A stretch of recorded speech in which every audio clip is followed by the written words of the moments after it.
Welcome from the Leroy Area Historical Society to the 7th Cemetery Walk and Luncheon. We're glad you're able to be here this afternoon for the program. All of the presenters have had a part in putting together their own talks, so this should be really good. This is a fundraiser to help with electrical and lighting needs at the museum. There has been a lot of activity at the museum this May. We've hosted students from Leroy Ostrander and from Southland. We've been receiving a lot of new items almost weekly. For example, these two potholders came from Johnson Chevrolet. And one says 61 and this one says 65 Chevrolets. So they came in the mail this week. We also got a 1960s style phone booth, which is not the full length, but like a tabletop thing. And it came from the state park. And if anybody knows anything about this, I'd like to hear about it, or remembers it being out there, because we were not sure, but they were cleaning out a shed out there and found it and donated it to us. So see me afterwards if you know about it. Dan Evans has been putting up a display of old cameras. He has quite a collection in one of the buildings, so that's not complete yet, but it should be soon. So that'll be fun to see. Last year, we added a new part to our walk program, and it was to tell about clubs and organizations that have been active in Leroy, or maybe still are active, such as the Ladies History Club, which began in 1901. And this is a small group of ladies that meets socially, but they have a program, a lesson each time on something historic, and they choose a subject, and if there are any ladies here who are interested in joining, you're certainly welcome. Then another club presented last year was the group that sponsored this, the Leroy Area Historical Society, and that group is 10 years old as opposed to from 1901. So there are two different groups. And we also heard about the Leroy Public Library last year. And later today, you're going to hear about Elizabeth Ann Price, who was a librarian for many years in that library.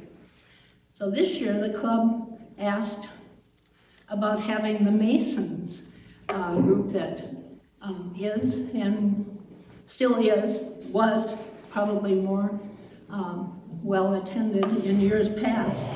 And then we added the Eastern Star and the Shriners, and there was another lodge in Leroy at one time called the Odd Fellows and the Rebeccas.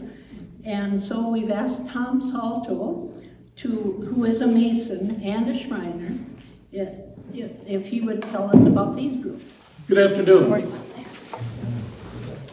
I am actually the spirit of W.S. Potter, one of the 11 founding brothers of Eureka Line 75 here in Leroy. The apron that's out on the display out there is made of lambskin, and it indicates that I was a 3rd degree Master Mason, and that I was the master or leader of our lodge for a period of time. Through the years, I have watched our lodge grow from our start of 11 to about 46 in 1884. Then in 1935, we went up to 93. And through the 1940s and 1950s, we were over 120 members strong.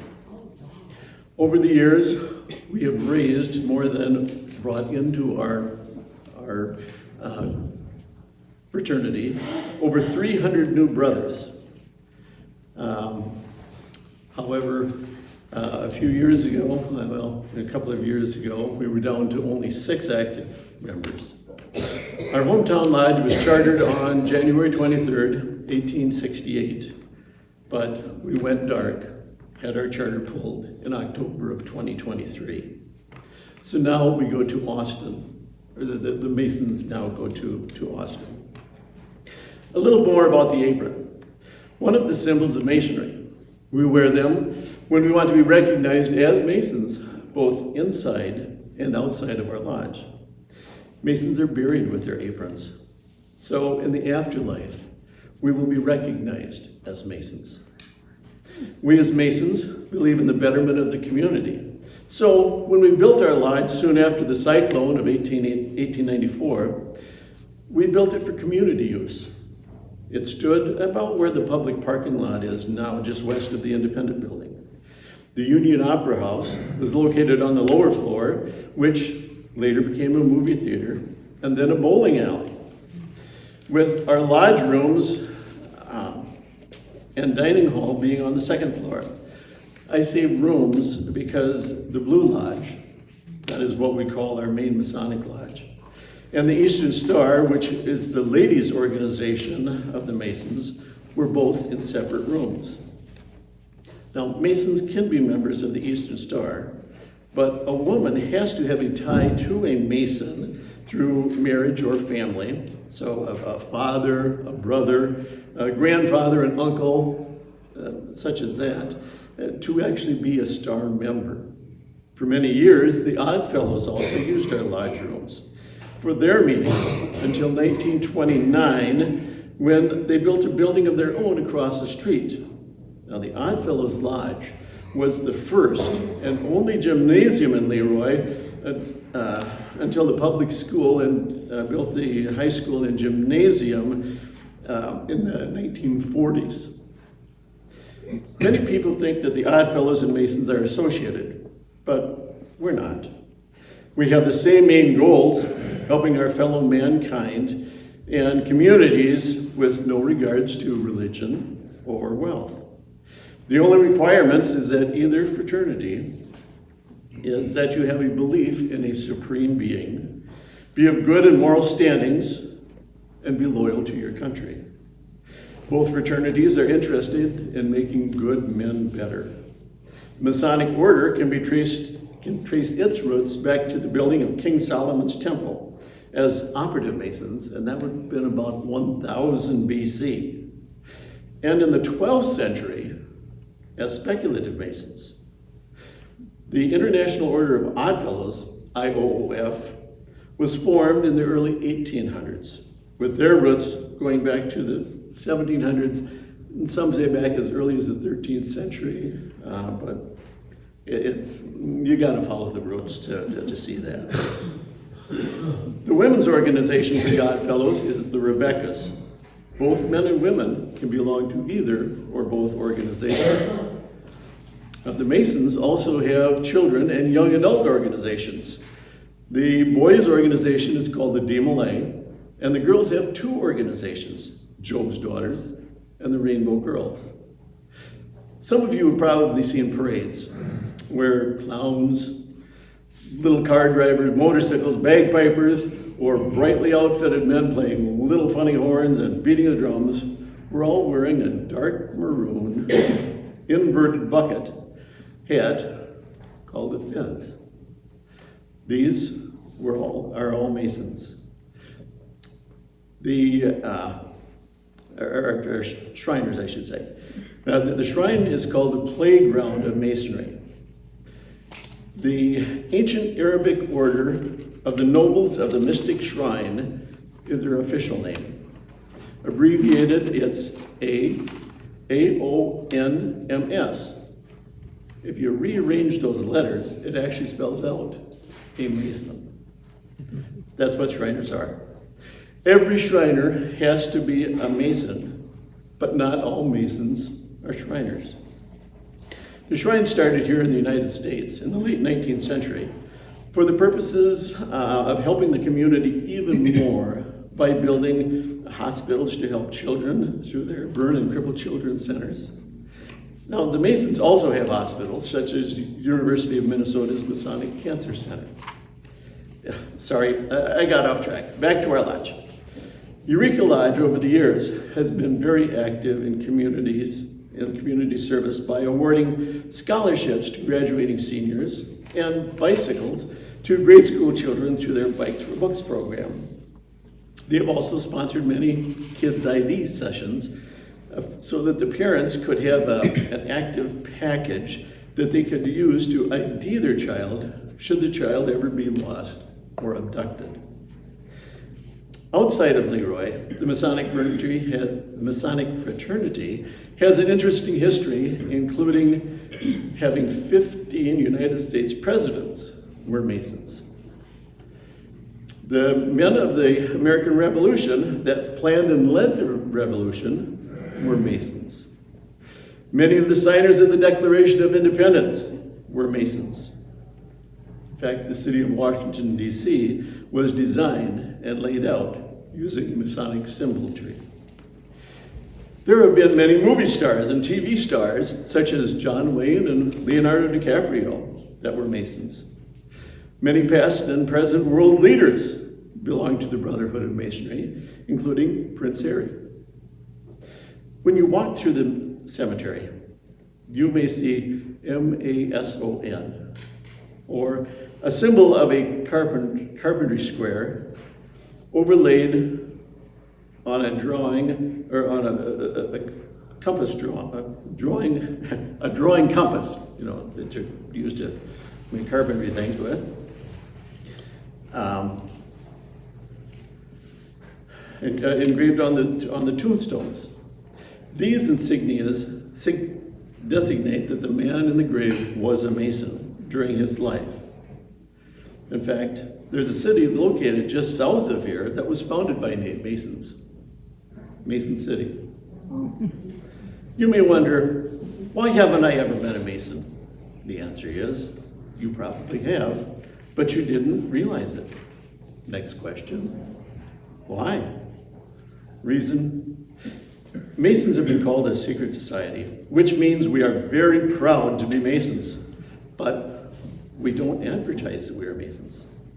The fact that we don't solicit new members, but wait for someone to ask one of us about Masonry, then we can tell the person about Masonry and let them decide if they would be a good fit for the oldest fraternity in the world and ask us for a petition for membership. Are there any easy questions that I can maybe answer? Okay, if not, I'll be around afterwards and you can ask. Thank you. Next, we will have William Wesley Sweet, presented by Barry Rayburn, who is in retirement, is a big part of our Leroy Community Theater, putting on the radio show, the March Dinner Theater, and the variety show during Summerfest. And Barry reminds me a lot of William Sweet. William was a go-getter, and he would not quit till he got the job done. Sounds like Barry to me. He was a man of great ideas, wheeling and dealing around town, sweet talking you into doing most anything he wanted you to do. So here's Barry. Mr. Sweet. Here's $1. Hello. Well, let's see here. I'm Billy Sweet. Well, let me get my notes here. Actually, my proper name is William Wesley Sweet, and I was born May 23rd of 1844 in Binghamton, New York. My parents, well, let's see, that would be Roland and Patience, and then I had one brother, Sylvester. Well, after a few years, we moved from New York to Wisconsin, a little town called Union, not too far from Eau Claire. And then, when I was 17, that was the year things just went crazy. It seemed like everything was upside down that year. That was the year I turned 17. Well, Abe Lincoln was president then. And people were butting heads all over the place then. It seemed some people wanted federal rights, and other people wanted states' rights. And these people here wanted slaves, and other people didn't want them, and they didn't know what to make of it. Pretty soon you had people seceding from the Union. And then we had a civil war. So there you are, it's 1861, I turned 17 in May. In April, we got a war. And by September, I joined up. I thought I had to get in there and help out somehow. So, to join up, I found an advertisement for a guy named Hiram Burden's Sharpshooters, and they were going to be recruiting over in Wisconsin. So that's where I headed over to in the fall of '61. And when we got there, they gave you a little test. They just wouldn't take anybody to be a sharpshooter. And I remember when we were all said and done, there was 152 of us that made it. And we went off to Virginia. 152. But in 1864, of that group, there was only 12 left. Bad war. But Mr. Birdham there, he set the standard pretty high. He had tough requirements. You just couldn't walk in off the street and be a Burden sharpshooter. He tested you. You had to be able to shoot a certain group of bullets from 100 yards, put them all in that same spot. You had to know what you were doing there. So I passed that test, and we went off to Virginia and whatnot. And he even created this special uniform for the sharpshooters. And if you'd like, I think there's a picture or two back there you can take a look at. But for the most part, it was a frock coat, and that goes almost down to your knees. But it was a dark forest green, and I couldn't understand why till later, I'll tell you that. And it had, I guess it was a lighter color, emerald piping on it there, and black rubber buttons. Black. There's nothing shiny or festive about this, like a normal uniform. Well, then I found out later, well, if you're wearing this with the dark 4-H hat, dark green hat and the dark green coat and whatnot, you kind of blend into the woods. And it's harder for them rebels to shoot you. They can't see you. So it was, I guess, call it camouflage or something. This Burden guy was pretty sharp, pretty smart.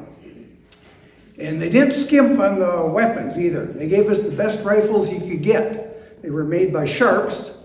They were a breech-loading rifle. And there were some guys that got so good, they could rattle off 8, 9, maybe even 10 rounds a minute. And that's just phenomenal back then. So we had good equipment, good clothing and whatnot, except I remember in the fall,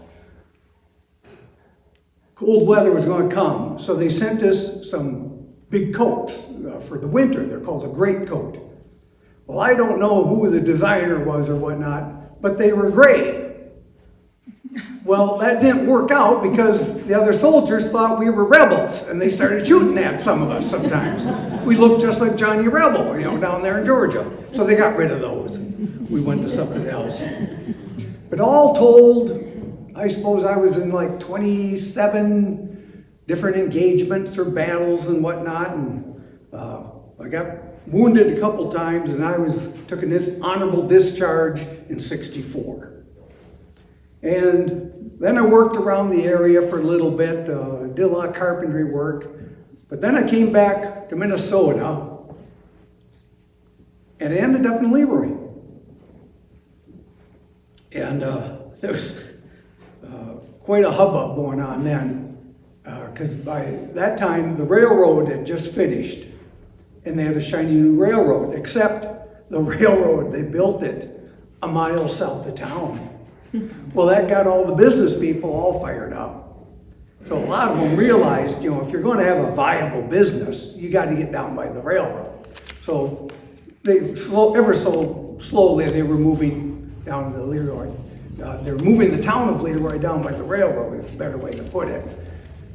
Well, that worked out for me because I'm a pretty good carpenter. So I helped build a lot of the new buildings then and some of the houses.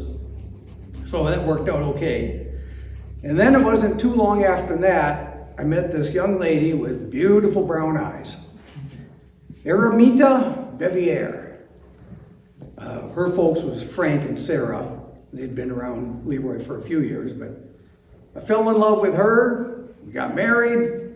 She gave me 3 beautiful kids. There was Franklin and Theodore. Poor Theodore, he died when he was 13. And then Ada, my sister there. And I kept pretty busy during those next few years. I did a lot of everything to keep food on the table. And that's what the trick is. I think the success is I just didn't stick with one thing and lock myself down. If an opportunity presented itself, I went after it. Built this, or run that thing there, or get in that. I was in politics for a while. And first of all, I started out, I got a little land east of town, did some farming out there. Built a nice house right in Leroy. I had a harness shop on the other side of the street there. And, well, you can't do anything without a horse. So a harness shop, I was always busy there. Then the 1890s came along, 94, September of 94. That cyclone hit. That was horrible. Lost a lot of animals to the cyclone. Houses were flattened, trees were uprooted. 3 people died during that thing there. It was not good. But I lost my house too, but nobody was hurt in my family. And it was later on then, I bought a hotel here in town called the Leroy House. Wasn't very big, but it was made some money there and whatnot. I ran a meat market for a while. I sold that in 96. But I think my biggest accomplishment was in 98, I built the Leroy Hotel. And that's what you call suites today. And I gotta tell you, that was one of the most modern 3-story hotels you can go a couple of counties in any direction, not find anything better. You'd have to go to maybe Rochester or La Crosse. It had 35 rooms, and it was only not even a block away from the railroad track. Good location and everything. And over the years, a lot of people, it changed hands. I had sold it, and other people ran it and whatnot. And by 1921, a fellow named Cy Thompson and Jay Hormel were the owners. And they were keeping the place busy. It seemed to be working out. But that was the same year old Jay got caught with his fingers in the cookie jar. He had been embezzling money from Jay Hormel. And they say it was maybe north of $1 million. They'll never know. So that really stirred things up for a summer there. And Jay ended up going to jail, and Hormel, he didn't want anything to do with this. I mean, old Cy had built up this state-of-the-art poultry farm just south of town. And then over by Austin, he built up this state-of-the-art cattle farm. And if you were in the business of farming, you had to come here and check things out and get the best and the newest and whatnot. Well, when it all got done and sorted out and whatnot, I ended up owning the hotel again. I'm not sure quite how that happened. And we went on there for a few years, and the Leroy blacksmith was, what was his name? Lehman, Joe Lehman, yeah. He ended up owning it for a while, or running it, and he did a fine job. But eventually we got to a point here, not too long ago, Ed Copen and his buddy Craig Jacobson ran the place for a while. And then eventually Joe Lehman's son, Rick, comes back into the picture. He buys the hotel I built and fixed it all up. Now, where I had 35 rooms in there, he went in there and he knocked out walls and put in bathroom fixtures on every room and whatnot. And when it was all said and done, he had 9 rooms, and he gave them all fancy names. Let me check here. There's one called Sweet's Suite, and Grandma's Red Suite, and the Upper Iowa River Suite, and things of that nature. And now these days, there's a young lady there running it named Lou Overrocker. I hear she's doing a pretty good job. Now they tell me some of the people who have stayed there think they saw a ghost. I don't know. Some of these people think it's maybe my son Frank and his wife Matilda. Yeah, I don't know that either, but I wouldn't worry about it too much, because my son Frank, he was a pretty good guy, and I think he would approve of all the upgrades and whatnot they've done to the place there. Now, over the years, like I say, I kept busy doing a lot of little things. I was in real estate for a while, bought this, sold that. I was even a deputy sheriff for a little bit of time there. I worked in the assessor's office for the county for a while. I was a county commissioner for a while. I was even the mayor at one time.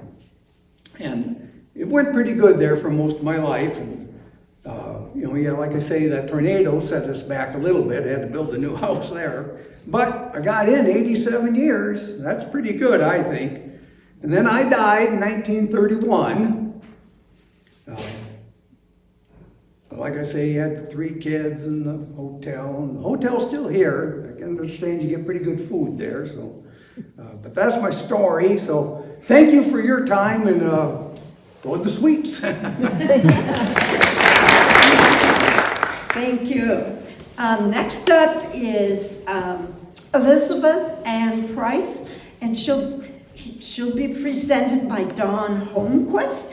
Dawn and her hubby Rick bought the Creative Arts Center in Leroy a few years back, and we are so blessed that they chose Leroy. Dawn has so much theater background, and I know you'll be delighted with her presentation or portrayal of Elizabeth. I think you'll see both sides of Elizabeth. A lot of people I talk to, she's pretty cranky, pretty crabby when our library got noisy. But also she had a kind and gentle side, making so many contributions to her beloved town of Leroy. Dawn will present Elizabeth.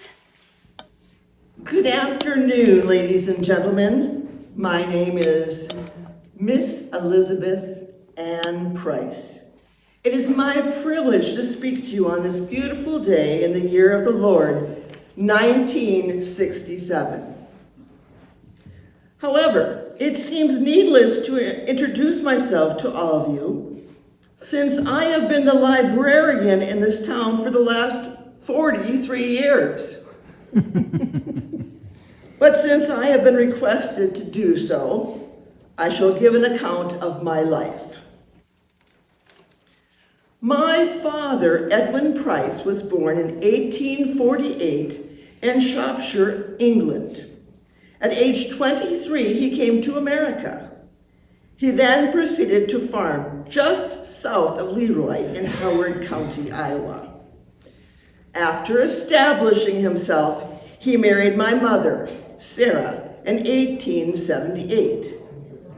6 children were born from their union: John, Robert, Mary, myself, Veronica, and Joseph.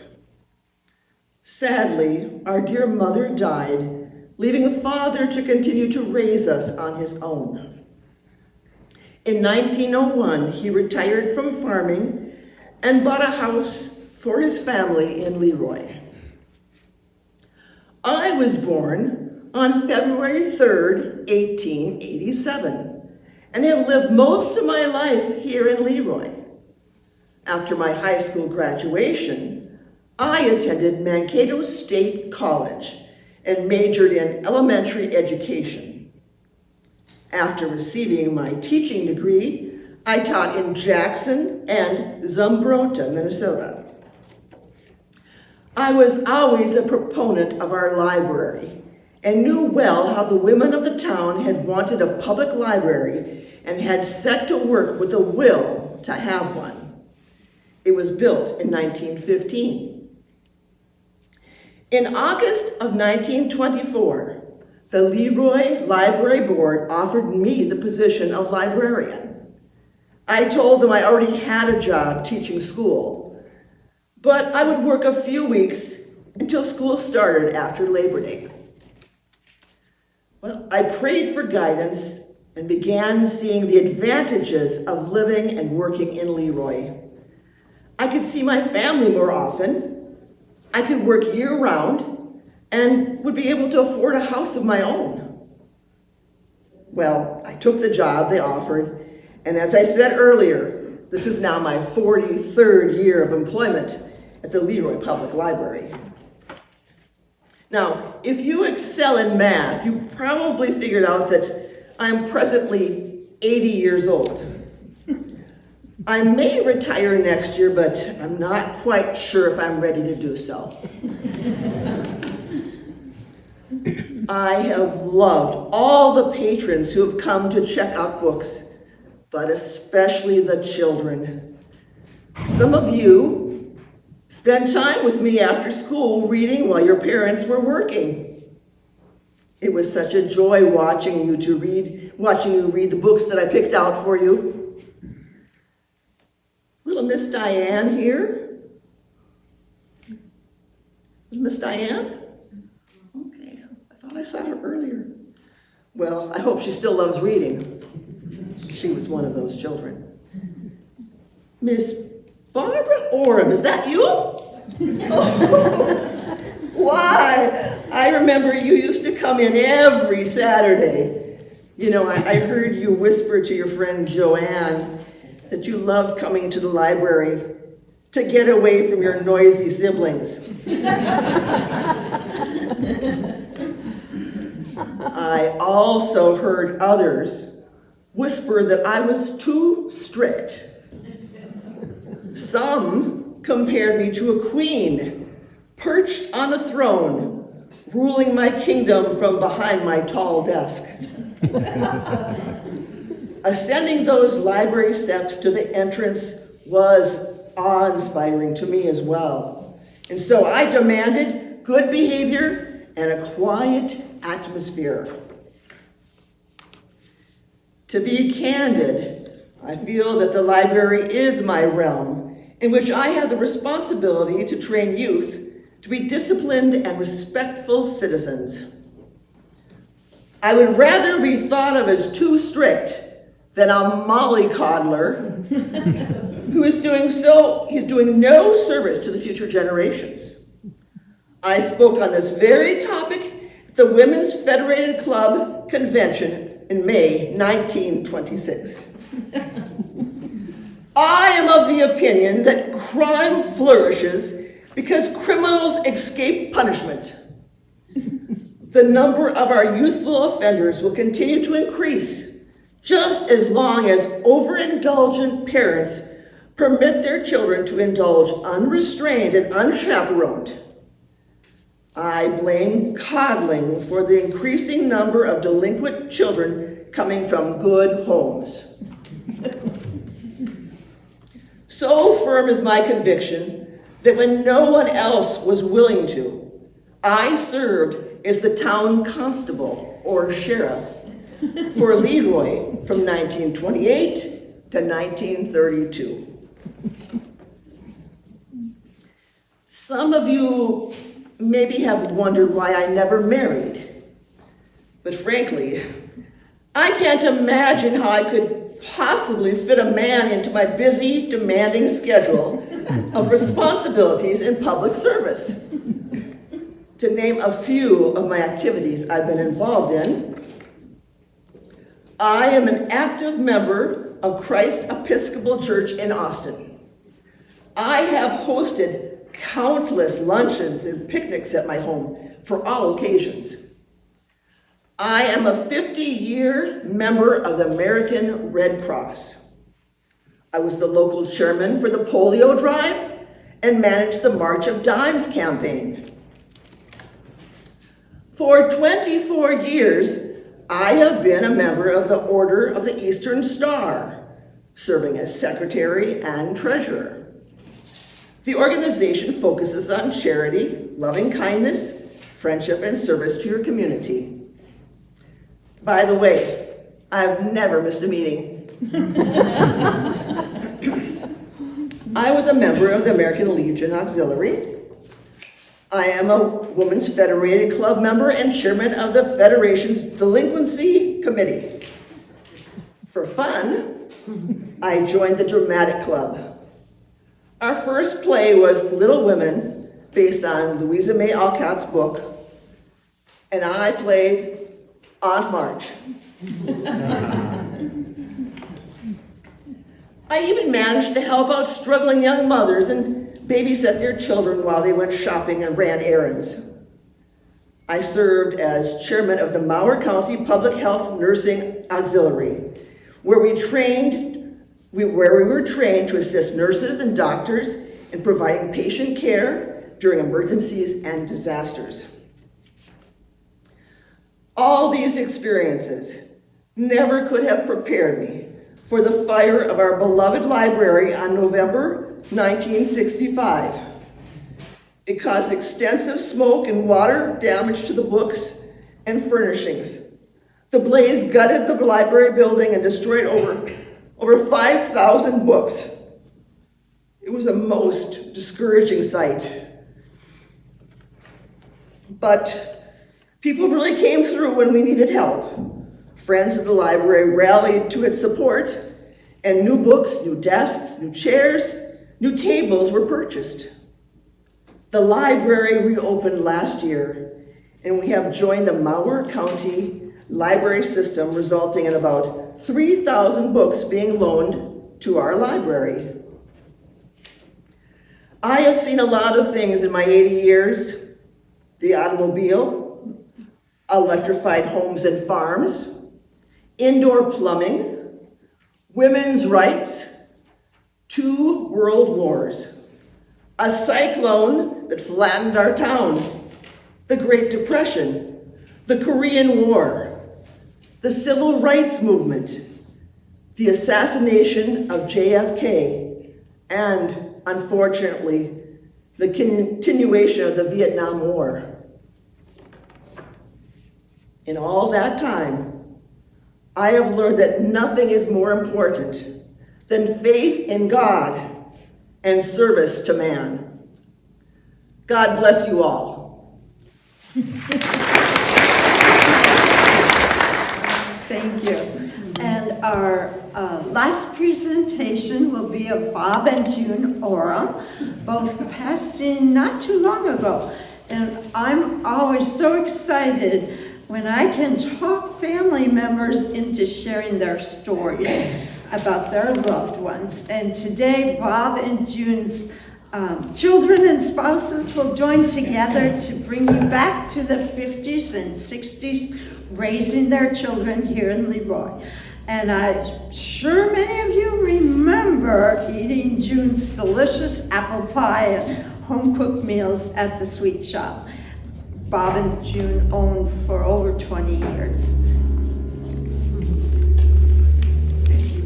Well, here we are, Bob. We made it to heaven. June, I'm so glad that we both made it to heaven. But you do really think we should start another sweet shop up here? That was a lot of work on earth. And do you really want to home cook here? Well, you know, Bob, every time somebody dies, they say, well, he's going home. So, of course, they're going to want home cooking. Well, at least a little angel food cake. I know it was work on earth, but we have Ron and Craig here to help us now, and most of the Orm family, and most of my family. But look at all we accomplished when we were in Leroy. Starting out together when I was just 17, and you had barely hit 20. We have my sister to thank for that, Bonnie, to thank her for bringing us together for a whirlwind romance. Yeah, whirlwind romance in Leroy. We met at the county fair, And then the world was falling apart in Europe and South Pacific, and we were on the Ferris wheel, holding hands and talking about rationing food and recycling everything that we could. I was driving truck, farming with my dad to provide for my other brothers and sisters. I remember the day we left and sat by the radio and heard the bombing of Pearl Harbor in December of '41. I wanted to enlist immediately, but my mother begged me to stay home and help Dad on the farm with the crops. By October, the war was escalated, and I knew that we had to do our part. So I enlisted in the Army Air Corps. It was my duty, and my family knew it. But it was sad to leave you and my family. Yeah, I remember. You gave me an engagement. I was so excited to get that engagement ring. I walked 4 miles out into the country to tell your sister Bonnie about it at the schoolhouse. And then you hitchhiked the next day, I think to Texas, to start your training. I treasured those letters you wrote until you came home in May for a short break before shipping out to the war. And that was a crazy time. I turned 18 on June 1st. I graduated from Leroy High School on June 3rd, and on June 5th, we rushed off and got married. It was a crazy busy time. We didn't have time to plan a wedding, and none of our family could attend because they were all busy farming. So your sister Bonnie helped me buy a dress, and we hemmed it on the way to the Justice of the Peace in Lime Springs. 2 people attended, and that was it. No big celebration for a wedding. And then you left the next day for the war. I remember how difficult it was to leave, not knowing where I'd be or if I'd return. I hitchhiked to California where I was to ship out. We packed for the South Pacific, thinking that was where we were going. We took mosquito netting, lightweight uniforms, but when we were in transit, we got the news. We were redirected to Alaska. The Japanese had attacked Dutch Harbor in Alaska in '42, and with the gain of controlling the Pacific and eventually the U.S. In the Battle of Attu in the Aleutians in 1943, thousands of soldiers from Canada and the U.S. were killed in action, hand-to-hand combat with the Japanese. Although the U.S. won only battle fought on the American soil in World War II, the Japanese still maintained control of one of the Aleutian Islands. We were sent there to build an airfield, air defense against more invasions from the north by the Japanese. Our summer uniforms were hardly warm enough, even in Minnesota, much less in Alaska, where we nearly froze to death as we built the airstrips and slept in Quonset huts through the first and brutal Alaska winter. Your letters from there were often so redacted that I didn't really even know where you were or what was going on. I worked at Hormel, and I didn't know anything about the war until you came home and told those stories, especially about the young man who died, who traded jobs with you for one day. It could have been you in that Jeep that was killed by a sniper. There was a constant fear of bombers flying over. I patched a lot of holes in planes that flew bombing missions for us over the Japanese-controlled islands. It was part of the war that didn't get a lot of publicity, but it kept the Japanese from attacking from the north. I was so glad to return home to you in Leroy and to see my family and start a life of our own in Leroy. I always thought I'd be a farmer, but couldn't afford the land. So I was doing my job, driving a truck, picking up eggs from the farmers, and gave us a chance to run a little house on the edge of Leroy and start raising my favorite crop, children. 5. Yeah, we were lucky, but it wasn't all easy. Remember the fire where we lost everything in 1950? You were on the egg route, picking up eggs from the farmers. I was at my mom's house with Donnie and Gail and Barb. I think Ron was in first grade then. Yep, and we got a phone call from a neighbor to say our house was on fire. It was a disaster. The volunteer fire truck came. They did the best they could, but basically we lost everything. It was we lost everything. And I lost my page. And the whole town pitched in, though, to help us. They gave us clothes, clothes for our kids. They provided some food and helped us get back on our feet. And we bought the land and that charred remnants of a building for a few dollars. And so many relatives, friends picked up hammers, nails, and rebuilt the house even better than before the fire. Yep, on our little farm on the edge of Leroy, we taught our kids to milk cows and butcher chickens and hoe a garden and can vegetables and ride horses. And you remember how much little Donnie loved shoveling manure out of the barn, right? I hear he's still good at shoveling manure. So it was a busy life. You worked at the feed mill, grinding grain for farmers, and I worked at the Uptown Club until we bought the sweet shop in 1962. Good at living. And then we all worked there. Barb and Gail, they waitressed and did dishes. Ron, Don, Craig cleaned and stocked the shelves.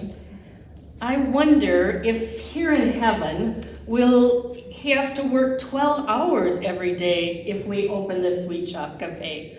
Well, 12 hours every day except Sunday. We never worked on Sundays. It just didn't seem heavenly. Wait, Sunday was the day we really worked. We deep cleaned that restaurant. Well, we cleaned every night, but Sundays were for real cleaning. I mean, we cleaned after we went to church, of course. Clean the soul, clean the floors. But remember all those pies you baked and the sweet rolls fresh every morning? Well, I did have some help with the baking. Remember, Elta Jordan came every morning at 6 o'clock in the morning until she was well into her 90s to roll out that pie crust for the famous apple pie. We're in heaven, June. Be honest, do you really think those pies for the last 5 years, when she was too old to roll out the dough, you paid her to come, and it was just like her Social Security check? Yeah, well, that's kind of what everyone did in Leroy. If you needed something and someone had more than enough, you just shared. I'm sure that's the way it is now still in the United States, right? We had an amazing staff of waitresses. They worked those busy noon hours serving 100 people every noon. And they did it for like 85 cents an hour, but they got an occasional nickel for a tip. Those were great times, but do you really think we can recreate that little bit of paradise here? Isn't it already supposed to be the perfect place? The streets paved with gold and the gates made of pearls? Well, they really want to pay for a piece of homemade peach pie? Well, I always heard my pie was heavenly, so why not? But do you think they'll think we're being greedy here in heaven if we charge $2 for a shrimp dinner? I mean, it was only $1.80 in the sweet shop in the 60s and 70s. That wasn't just shrimp. We gave them juice, a salad, toast, and a drink for that price. Why did they give them both the juice and a drink? Well, you know, Leroy's kind of a fancy town, so, you know, tomato juice before the meal, that was sort of classy kind of thing to do. Even without the vodka and the celery stick? Shh. We don't want anyone here to know about that. We might have flavored the tomato juice just a little, for just the special customers. Okay, but no one there can say we were greedy when you served a hot beef sandwich, 2 scoops of potatoes, and gravy for 85 cents. Did we even make a profit? Well, Proverbs says, in all labor there is profit, but just talking leads to poverty. So we worked, and I assume we profited, but we might have talked a little too. We did charge a whole dime for a cup of coffee, you know. I was so worried that we'd lose business when we raised the price from a nickel. I hear down there now, people actually pay $4 to $5 for a cup of coffee? Joe, don't believe everything you hear on the Angel Net. No one would be that stupid. Yeah, I suppose you're right. Nobody down there is that stupid. And all that chatter about restaurants now serving Korean food and Turkish food and Mexican food, we didn't have a lot of ethnic diversity. It was mostly beef and pork. We had fish on Fridays for our Catholic minority population. That was diverse. And that new item, chicken fried steak, for the people who like chicken. Bob, that wasn't chicken. It was beef pounded and fried. another way of fixing beef. Hi, June, and my dear brother Bob. I'm ready to be a waitress. Oh, Bonnie! Good to see you, Bonnie. I don't even know if we need a waitress yet. We haven't really decided if we're going to have the cafe up and going. And, you know, you really haven't had any training as a waitress. Teaching in a one-room schoolhouse is a lot like being a waitress. You just keep them in their seats until you decide what they should do. No, sis, you don't decide what they should do here. Now we're in heaven. We don't have a choice to choose between good and evil. Everything is good. Pie is good. Cake is good. Heaven is just naturally good and sweet.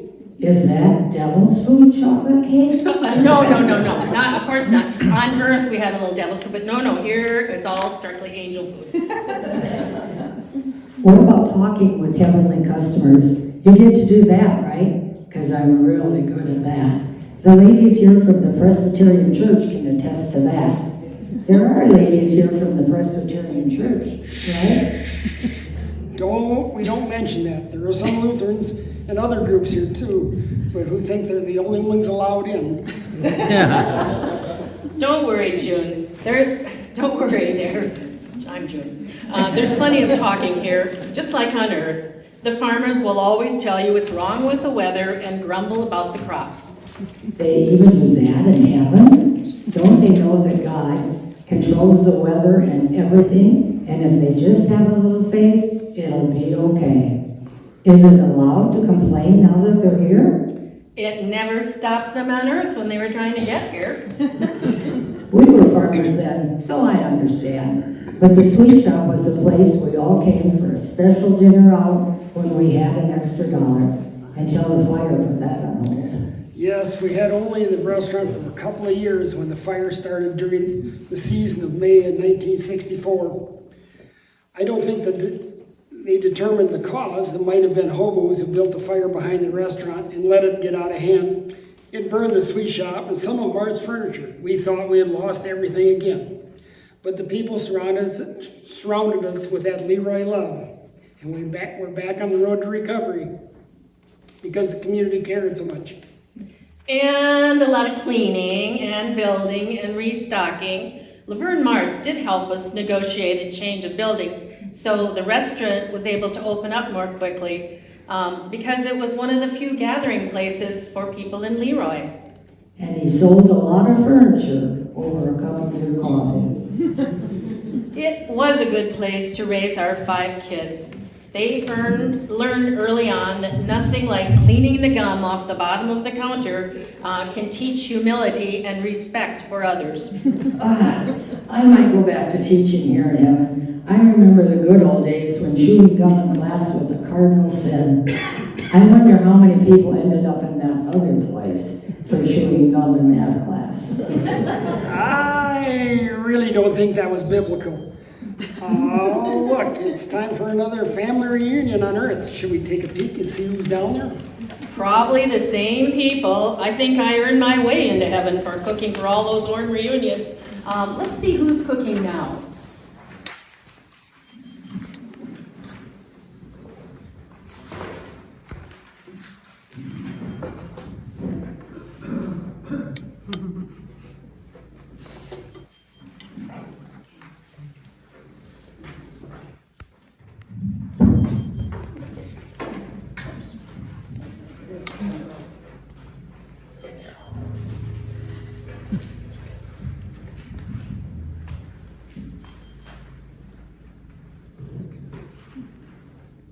Well, here we are at another Orm reunion in Leroy again. Yeah, I've been going to these for over 60 years. Now, they don't change much. Same potluck food, same jokes told. The community center looks a little better than the old Rod and Gun Club, though. Yeah, just a lot fewer old people. I guess the gathering in heaven will be the big one. I wonder if the sweet shop there has the same pies and donuts and the same sweetness. Yeah, life in Leroy wasn't perfect, but at times it was almost heaven. So join us in singing the chorus to Country Roads. It's in your program. But note, we did change a few of the words.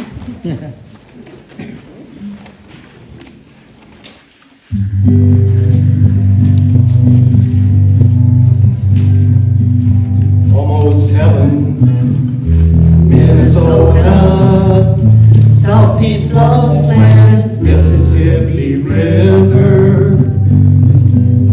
Life is old there, older than the trees, younger than the mountain cornfields blowing in the breeze. Country roads, take me home to the place I belong. Minnesota, Leroy families, take me home. Country roads.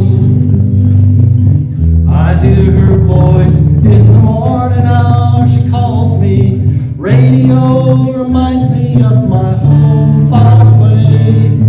Driving down the road, I get a feeling that I should have been home yesterday. Yesterday, country roads, take me home to the place I belong. Minnesota, Leroy families, take me home. Country roads, take me home. Country roads.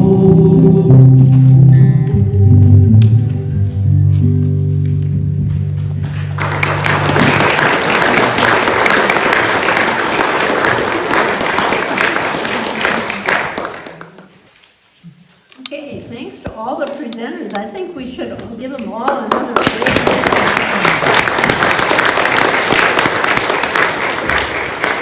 That was really good, and like I said before, they did their own script. All of them, I believe, did, and so that's very creative. And if I haven't gotten a copy of the script previously from you, I'd like a copy we have a book, it's out on the table, where we keep track of all these things, so you might want to look at that. So anyway, thanks to all that helped with the program too, and thanks most of all to you who came to listen. But I'd like to remind you that on the table that June Torreson is at, we do have some things, if you have not seen any of the Leroy history books, there are 4 of them, and they're available. There are DVDs from three of the past years. Also, Axel and Ben will be making DVDs of this year's performance too. So that will be available at some point. And we thank them for doing that. There's t-shirts, DVDs, and books out there. One of the books is Newtown on the Prairie. You read it? I read one. Yep. Zona Perry Jones. It's early history of Leroy from 1854 to 1884 and the 1894 cyclone, which you've heard about today. And Cy Thompson is next. Okay. The Cy Thompson, the Generous Embezzler, compiled by Eileen Evans, and it's about Oakdale Park, which Barry talked a lot about. And also, in addition to the chickens and the cattle, there was a big amusement park out there, and still little traces of it, I understand. It was $1,187,000, I think, and a little bit more that Cy moved from bank to bank so he didn't get caught. He was in charge of the money at Hormels at that time. Okay, and then the Botham book about Don Botham. A series of newspaper articles in there, compiled by a classmate of his, and his name was Keith Hall, and Ross River, another classmate, made it possible for us to have a display case. Don had muscular dystrophy, and he got it as a teenager, and thought he would have a kind of a bleak future, but he started painting, and he painted on items like neckties, tablecloths, eventually fishing lures. And this is what got him really into business, and established a business called LPC, or Leroy Products Corporation. And he became the largest employer in Leroy, sometimes having up to 200 people working for him, usually about 80, I think. So that, a lot of stories about him in that book. And another gem, the 125th anniversary history book. And it's a series of articles from the newspapers in Leroy, put together by Margie Meyer. And it's very interesting. You can find a lot of things. Let's see, what are the years on there? It's 1876 to 2001. yeah, for the 125th. And next year, like, it'll be 150 years for Leroy. So I'm sure there'll be a lot of things, events going on to do with that. The first settler came to Leroy in 1851, and like somebody said, out by the river. But then the railroad came through, and so the town moved, which is really good. Some towns didn't move, I think, and they're no longer around. So anyway, thanks again for being here. Remember to visit the museum. The museum is open on Sunday afternoons, starting next Sunday, from 2 to 4. And then we have a living history day in the fall, and we invite you to come to that too. And look at the displays out there. We have some things that some of the people brought in, so enjoy a few more minutes here. Thank you for coming, and have a safe trip home.